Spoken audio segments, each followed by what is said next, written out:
संगत जी, ये प्लॉट है जो पंचकुला सत्संगर की साइट पर बना हुआ है।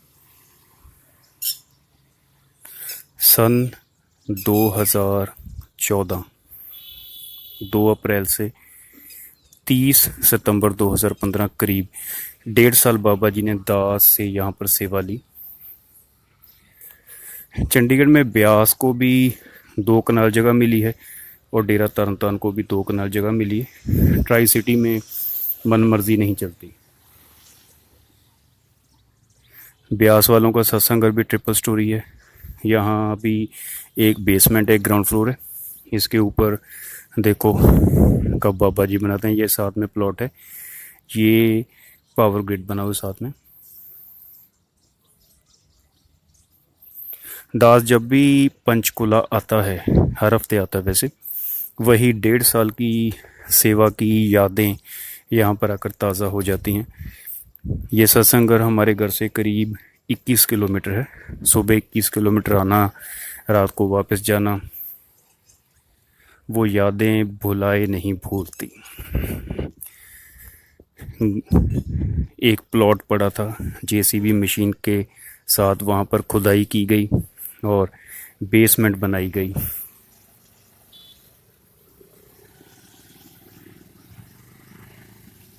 जैसे कि माँ बाप के सामने एक बच्चा बड़ा होता है, बिल्कुल वैसे ही .1 से लेकर 100 तक मेरे सामने ये 1.5 साल सा संघर्ष बना।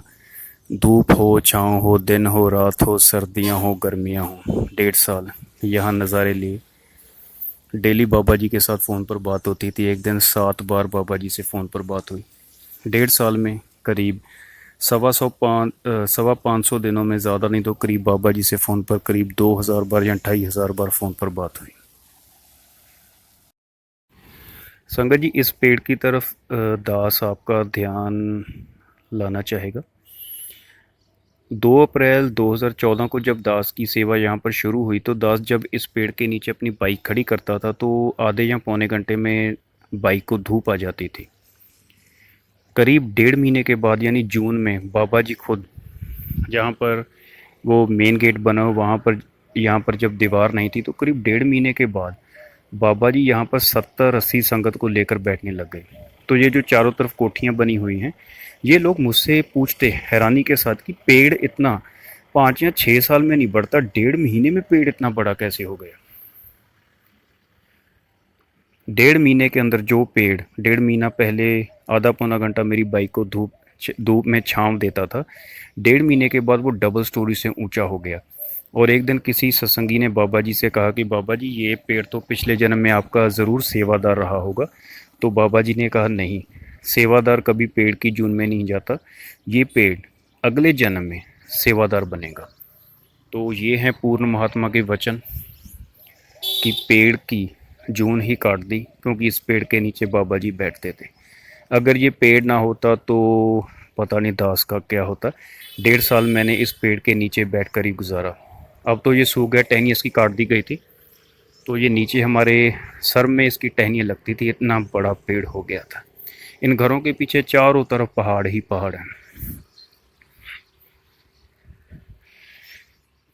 जब भी दास यहाँ पर आता है, हर हफ्ते छत पर ज़रूर जाता है, बेसमेंट में ज़रूर जाता है। वो यादें याद करके 2014-15 की मन भर आता है। काश लौट आए वो बीते हुए दिन, वो यादें। काश ऐसा ही एक सत्संग और बने और दास की सेवा लग जाए। वाहेगुरु। संगत जी, ये जो आपको छोटा सा पेड़ दिखाई दे रहा है, 2014 में जब ये सत्संग बन रहा था तो दास ऐसे ही बिल्डिंग के ऊपर खड़ा था। यहाँ पर एक सूखा तो नहीं कह सकते, हरा भरा पेड़ था, लेकिन उसका जो नीचे वाला स्टेम थी, मोटी जो तना था, वो सूखा हुआ था। सूखा मतलब मरा हुआ नहीं, सूखा मीन्स की जैसे ड्राई दिखता है, अच्छा नहीं लगता। तो वो ब्यूटी को ख़राब कर रहा था। तो दास ऐसे ही यहीं पर खड़ा था। तो दास ने शाम को बाबा जी को मन में अरदास की कि बाबा जी, ये पेड़ ब्यूटी को ख़राब कर, ऐसे सुखा दो। यानी आज शाम को अरदास की, कल ठीक रहा, और तीसरे दिन जब दास यहाँ पर ऊपर आया तो पेड़ सूख चुका था। सो ये संतों की मौज होती है, जो चीज़ उन्हें नहीं चाहिए वो उसे साइड पर कर देते हैं। यहाँ पर बात ये नहीं है कि दास के कहने पर हुआ, बात सिर्फ ये है कि अगर सच्चे मन से अरदास हो और जो पूर्ण महात्मा चाहते हैं वो हो जाता है। अब यहाँ पर ये जो पेड़ लगा हुआ है, ये छोटा सा किसी ने नींबू का पेड़ लगा दिया अपने फ़ायदे के लिए। शायद ये सामने एक परिवार रहता है यूपी या बिहार का, यहाँ पर प्लॉट पड़ा था, ये चारों तरफ कोठियाँ हैं, तो इन्होंने अपने मतलब के लिए यहाँ नींबू का पेड़ लगाया हुआ। हमने तो ये छांवदार पेड़ लगाए हुए हैं। सो ये बाबा जी ने कृपा की थी, तीसरे दिन पेड़ सूख गया और ये पेड़ जो कि आधा पौना घंटा बाइक को छांव देता था, 1.5 महीने के अंदर डबल स्टोरी से भी ऊंचा चला गया। ये है कृपा मेरे सतगुरु श्री हजूर महाराज बाबा केहर सिंह जी की। संगत जी, हर इंसान की अपनी नेचर होती है, अपनी सोच होती है। मैं जब भी यहाँ पर आता हूँ तो मेरी आंखों में वही 2014 और 15 के दृश्य आने लग जाते हैं कि कैसे यहाँ पर बेसमेंट खुदी, कैसे वहाँ पर जब बारिश में पानी इकट्ठा हुआ तो कुत्ते खेल रहे थे, कैसे यहाँ पर चारकोल डाला गया, कैसे दीवारें बनी, वो सारी यादें उसी वक्त ताज़ा हो जाती हैं। हर इंसान की ये सोच नहीं होती है। कुछ लोग कहते हैं कि पागल है, पागल की बात नहीं है, बातें भूल जाती हैं, यादें याद आती हैं। हाँ, यादें।